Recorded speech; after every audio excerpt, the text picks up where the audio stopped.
Yo, what's up everybody? My name is Casey James and today I'm going to be doing another boxing video.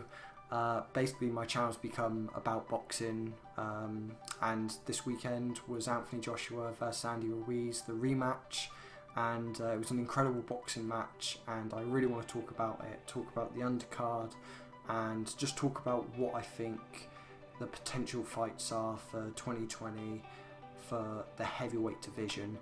You got, Alexander Usyk, you got Dillian Whyte, and obviously you got the main three: Deontay Wilder, Tyson Fury, Anthony Joshua. You've even got Andy Ruiz as well. What we saw this weekend with the undercard and the main event, and let's kick off with Dillian Whyte's fight. Now, with Dillian Whyte, I was expecting him to knock this guy out. He didn't really pose much of a threat in the fight at all, but I think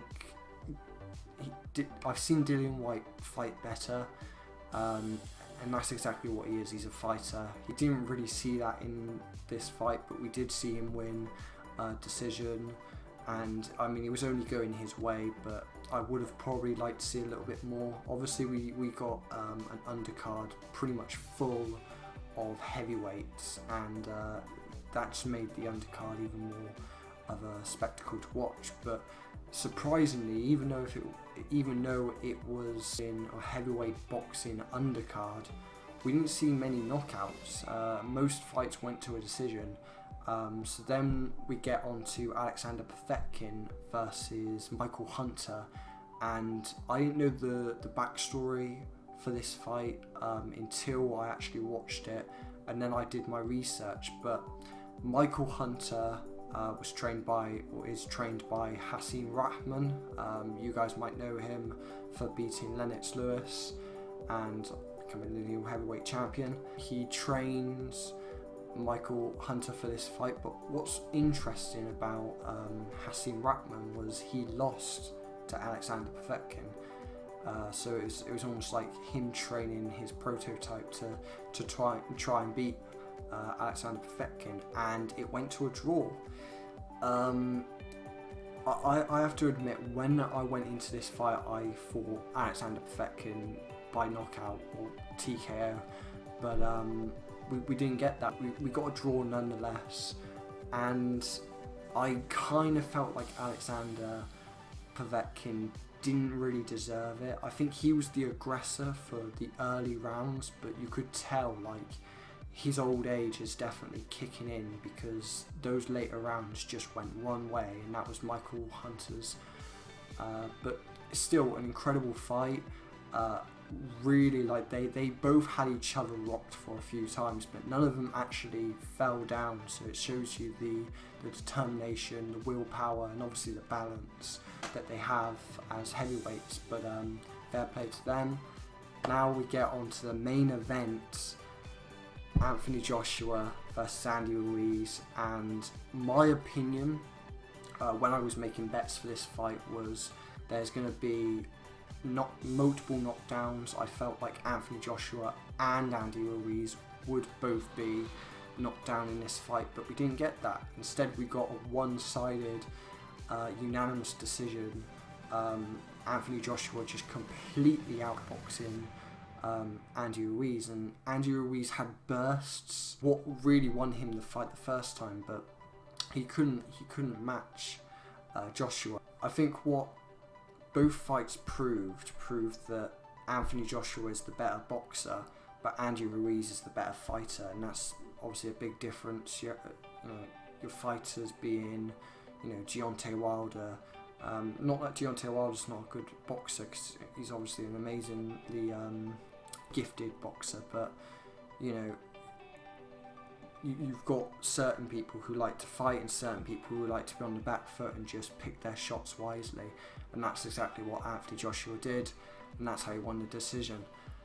So where does Anthony Joshua go from here? I've heard that he has 180 days to defend his titles against Alexander Usyk. The only fight I've seen of Alexander Usyk's was the Tony Bellew one, and it was an incredible fight. Obviously He's made his way to heavyweight now, so he's going to be taking on all the heavyweights. I don't really know much about Usyk, to be honest, but I know he is definitely going to make his mark on the heavyweight division. In my opinion, I see that going Anthony Joshua's way, but we could very well see Usyk beating Joshua, and if that does happen, that's not really a good sign for Joshua. Obviously, he's just regained a belt from beating Andy Ruiz in the rematch, so it's not really going to be a good sign if he can't defend it. But what else are we going to be seeing in 2020? We're going to be seeing Deontay Wilder versus Tyson Fury, the rematch, and the first fight was hands down the greatest fight I've seen. Tyson Fury definitely won that fight, but you could also argue that Deontay Wilder should have won the fight because of the 10 count that Tyson Fury was given in the 12th round was a bit too slow.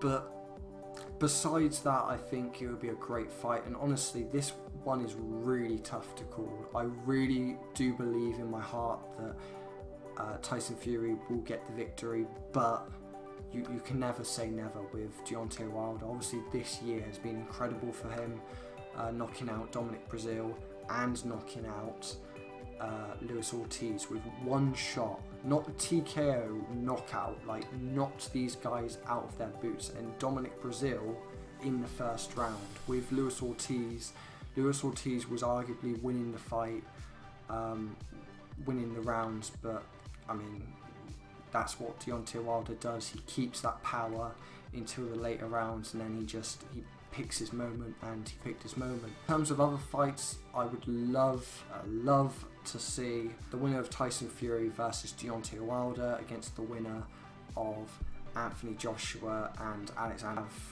You know, the two best heavyweights. I don't think we should get focused on these trilogies. Obviously, Andy Ruiz, after he lost his fight, took Anthony Joshua's microphone. In my opinion, I do want to see the fight, but I do not want to see it in I don't want to see it as his next fight, or I don't want to see it next year. You know, leave that fight for another 2 years, come back to it. Obviously, Andy Ruiz I think he's in his 30s, so you know he's still got 5 or 6 years. Anthony Joshua still got 6 years as well, so you know that fight can happen. Obviously, there's so many great fights that could happen. You also got Anthony Joshua versus Dillian Whyte, the trilogy. But yeah, let me know down in the description what fights you want to see 2020. We're going to see a lot. We're definitely going to see a lot, not just from the heavyweights, but probably from everyone else. We're probably even going to get Canelo Alvarez versus Billy Joe Saunders. That's a fight that I've heard is in the works. We might even get Joseph Parker versus Derek Chisora.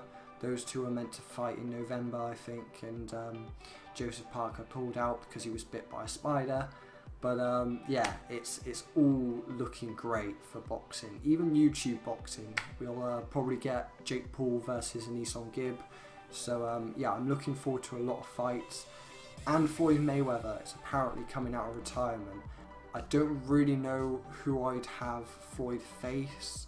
I would say Canelo again, but Canelo's obviously went up a few weight classes since he fought Mayweather the first time.